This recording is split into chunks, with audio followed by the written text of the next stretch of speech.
শনিবার রাত ৩টা। ফোন থেকে এক অদ্ভুত মিউজিক শুরু হলো এবং সাথে সাথে ঘুম ভেঙে গেল নাজিমের। তার ঘর সম্পূর্ণ অন্ধকার। সে বুঝতে পারল বিদ্যুৎ নেই। প্রতি শনিবার রাত ঠিক ৩টায় এইভাবেই তার ঘুম ভেঙে যায়। তাই এই ব্যাপারটা তার কাছে খুব পরিচিত। তবে আজকে বিদ্যুৎ না থাকায় পুরো ঘর অন্ধকার, কিন্তু জানালা দিয়ে বাহিরের চাঁদের আলো ঘরে প্রবেশ করছে। তিনি এবার জানালার কাছে যেয়ে দাঁড়ালেন। এমন সময় তার ফোনে একটি মেসেজ আসার শব্দ হলো। তিনি ভীষণ ঘাবড়ে গেলেন এবং ভয়ের সাথে ফোনের কাছে গেলেন। কিন্তু সেই মেসেজে যা দেখলেন তাতে তিনি ভীষণ হকচকিয়ে গেলেন। বারান্দায় একটি মানুষের মৃতদেহ ঝুলছে এবং ওই মানুষের চেহারা একেবারে তার মতো। এবার নাজিম ভাবে, তাহলে কি আজকেই তার শেষ দিন, আর তার এই মৃত্যু দিয়েই শেষ হবে এই পৈশাচিক খেলা। প্রায় ২ মাস আগের এক শনিবারের ভোরে ঘুম থেকে উঠে খবরের কাগজ পড়ছিল নাজিম। এমন সময় একটি খবরে তার চোখ আটকে যায়। তাতে লেখা ছিল, এক পুরনো আমেরিকার অ্যান্টিক মোবাইল নিলাম করা হইবে। যারা আগ্রহী তারা এই নাম্বারে যোগাযোগ করুন। এখানে বলে রাখা ভালো, নাজিমের পুরনো দিনের জিনিসের প্রতি ঝোঁক সেই কিশোর বয়স থেকেই। এখন তার বয়স বেড়ে গেলেও পুরনো সেই ঝোঁকটা রয়ে গেছে আগের মতোই। তাই সে এই বিজ্ঞাপন দেখা মাত্রই কাগজে দেওয়া নাম্বারে যোগাযোগ করল এবং জানতে পারল তাকে কোথায় যেতে হবে।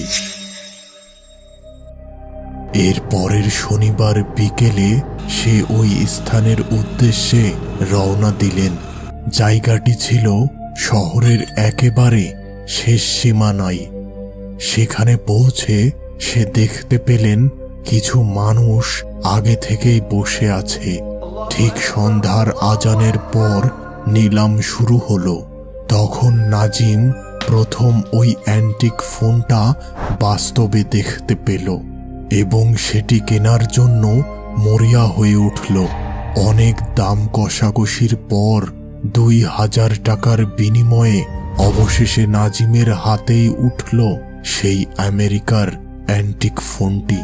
ফোনটির রং একেবারে কালো, অন্য ফোনগুলো থেকে একটু বড়, এবং এর মূল আকর্ষণ ফোনটির পিছনে ক্যামেরা না থাকলেও সামনে একটি ক্যামেরা আছে, যা অন্যগুলোর থেকে এই ফোনটিকে বিশেষভাবে আলাদা করে। এবার নিলাম শেষে ফোনটি নিয়ে রাত ৯টার দিকে বাসায় পৌঁছায় নাজিম।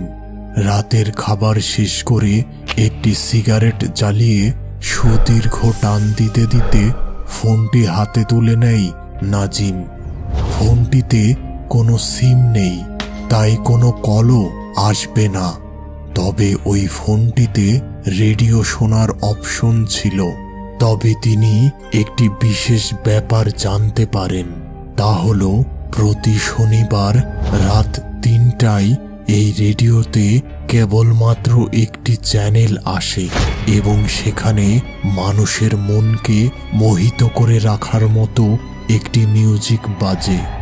আর ওই মিউজিকটি বাকি রাতটুকু নাজিমকে মোহিত করে রাখে। সে ঘুমিয়ে থাকলেও ঠিক রাত ৩টায় একাই তার ঘুম ভেঙে যায় এবং সেই মিউজিক একাই চালু হয়। তারপর যখন সেই মিউজিকটি থেমে যায় তখন শুরু হয় এক পৈশাচিক খেলা। তখন সিমবিহীন সেই অ্যান্টিক আমেরিকান ফোনে একটি ব্যক্তির নাম ও তার মৃত্যুর সময়কালের ছবি সহ মেসেজ আসে ৯০২ নাম্বার হতে। পরদিন সকালে সেই ব্যক্তিটির ঠিক ওইভাবেই মৃত্যু হয়, যা রাতে মেসেজে নাজিম দেখেছিল।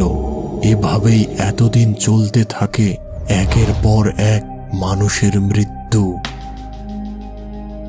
গত শনিবার নাজিম দেখেছিল তার বাড়ির দারোয়ান লিমন সুকলালের একটি ছবিসহ মেসেজ। সেখানে সে বাড়ির ছাদ থেকে পড়ে যাচ্ছিল। আর এর পরদিন ভোরে নাজিম ঘুম থেকে উঠেই দেখে তার দারোয়ান লিমন সুকলাল পা পিছলে ছাদ থেকে পড়ে মারা গেছেন। নাজিম প্রতিটি মৃত্যু দেখত প্রতি শনিবার রাতের শেষ প্রহরে, কিন্তু সে চাইলেও কিছু করতে পারত না। কতবার সে চেষ্টা করেছে ওই অপয়া ফোনটির হাত থেকে মুক্তি পাওয়ার, কিন্তু ফোনটি সে যেখানেই ফেলে আসুক বা যতবার ভেঙে ফেলুক, বাসায় আসার পর সেই ফোনটিকে আবার তার বিছানায় দেখতে পেত। তাই আর সে এখন এইসব বৃথা চেষ্টা করে না। এখন শুধু অপেক্ষা প্রতি শনিবারের কাল রাত্রির জন্য। কিন্তু এই শনিবার সে মেসেজে তার ছবি ও নাম দেখতে পায়। আর এখন এসব ভেবে সে ভীষণ ভীত ও চিন্তিত হয়ে যায়। শেষ রাতে নাজিমের বাড়ির পাশ দিয়ে যাওয়া কিছু পুলিশ এক বিকট চিৎকার শুনতে পায় এবং তারা দ্রুত নাজিমের ফ্ল্যাটে এসে দেখে নাজিমের মৃতদেহ বারান্দায় ঝুলছে এবং মেঝেতে একটি কালো রঙের ফোন পড়ে আছে। পরদিন খবরের কাগজের হেডলাইনে লেখা হয়, নিজ বাড়ি থেকে এক ব্যক্তির মৃতদেহ উদ্ধার এবং তার বাসা থেকে অ্যান্টিক একটি কালো ফোন পাওয়া গেছে। আজকের বিশেষ প্রশ্ন, তোমরা কি কেউ কখনো কোনো পুরাতন বা অ্যান্টিক কিছু কিনেছো? আর কিনে থাকলে সেটি কি ছিল?